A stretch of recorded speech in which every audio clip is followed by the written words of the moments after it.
We're going to finish painting these pieces today. I'm going to do a little bit more on how I'm painting this.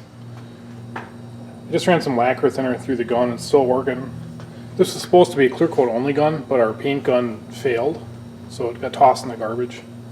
So we just did both with this. I think it's like a 1.4 millimeter nozzle on it. This paint here is 4-to-1 mix with the activator, and then they said you could reduce it by up to 10% with this reducer. You get all low temperature stuff going on here. I'm going to use this ratio here, so 4 parts paint, and from 4 to 5 will be the activator, and that 50% piece there will be the reducer. I just had this whole can mixed yesterday.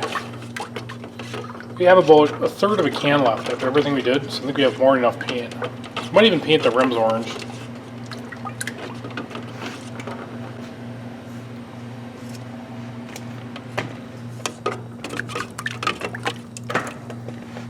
I'm going to dump out of a portion of the can that doesn't really matter. There's no writing on it.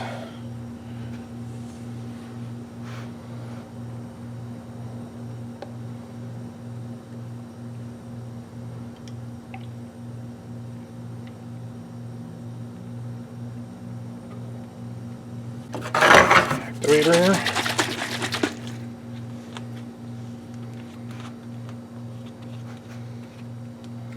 I'm no paint expert. In fact, that truck is the first thing I ever actually sprayed that large.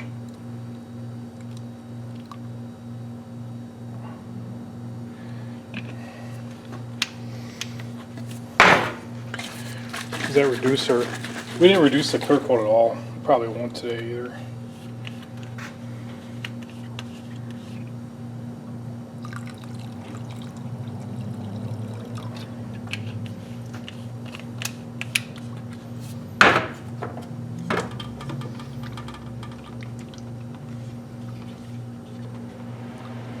I think this filter is like around 220 microns.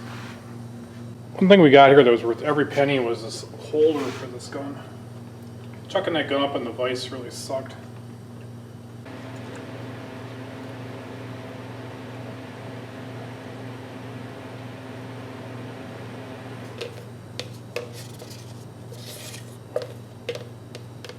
Even though we use high build primer, you can still kind of see them, but it's a work truck. And the sunlight's already going down, so I can't see them, but you'll notice where they are when the final glossy paint is on it.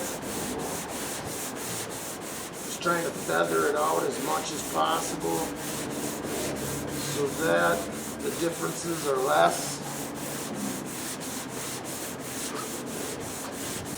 So when you do this primer, you know, you're getting a coating like an 1/8 inch thick. And man, I just got a head rush. So it's just like Bondo. You put on Bondo and you sand off half of it. This is the same thing with the primer. It's going to blend all the body works together. You'll see where I'm popping through at the high spots. Well, if you had candy apple paint, it would really show. But you know, if you're watching Ken Diggett Design or Bitchin' Rides, they would put on a sealer, and we'll do that with our other vehicles that are more important. They put 2 coats of this white sealer.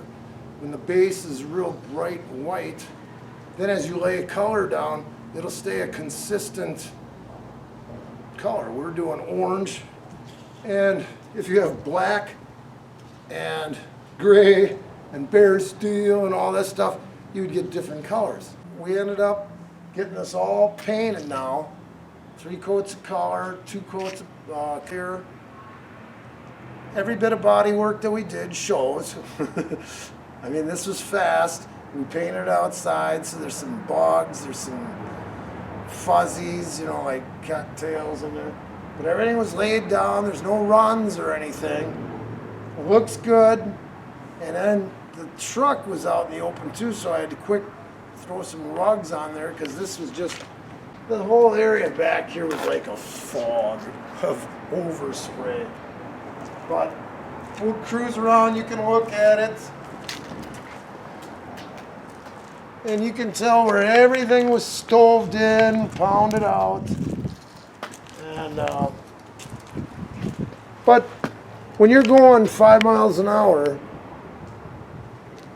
it's gonna look, I mean, they're gonna see you a mile away coming with this bright orange paint. But even after blocking it out, you can still see the waves in the bodywork. The proper way to block it out after you've done we should have spent more time on the Bondo, and then get it real close, then do it with the filler primer, and then you're supposed to use a guide coat. And then if we would have seen low spots, we would have had to keep on putting more coats of high build primer until you finally get it all perfect. You think, just blocking it out, and it seemed like it was going to be perfect because the sandpaper was touching everything. After you put that shiny paint on it, you can see every little dinger. So when it's just all sanded down, it's bare steel, it's hard to even see the dents.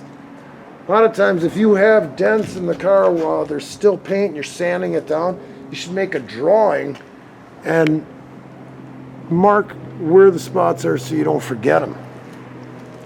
Now this was all caved in and rolled over. I should have made a template from one door to the next because this doesn't even have enough crown on it. When the fender and the door are closed, so when you're doing a car that you really care about, you'd be hanging the parts on there and making sure that body lines showed up and body lines matched. And a lot of guys will feather Bondo from the body into the door, and then they set their gaps and then sand it out so that it's just straight as hell down the body line. But this was just a work truck. We were just trying to knock out the rust. It's going to be good for what we're doing, but it's a learning experience, and hopefully you'll hear this from us too, that if you got a car that you really want perfect, it takes a lot more work. I think the quality of the paint is fine. It's bright orange, has a good sheen. It was easy to lay down, wasn't it? It was your first time that you ever sprayed paint, right? Yeah, this much. Look at these bugs. Yeah. And if we're in an area with a spray booth, it would have turned out better. I mean, when you're spraying this and all of a sudden there's still overspray from the other one going onto that part, it's not cool.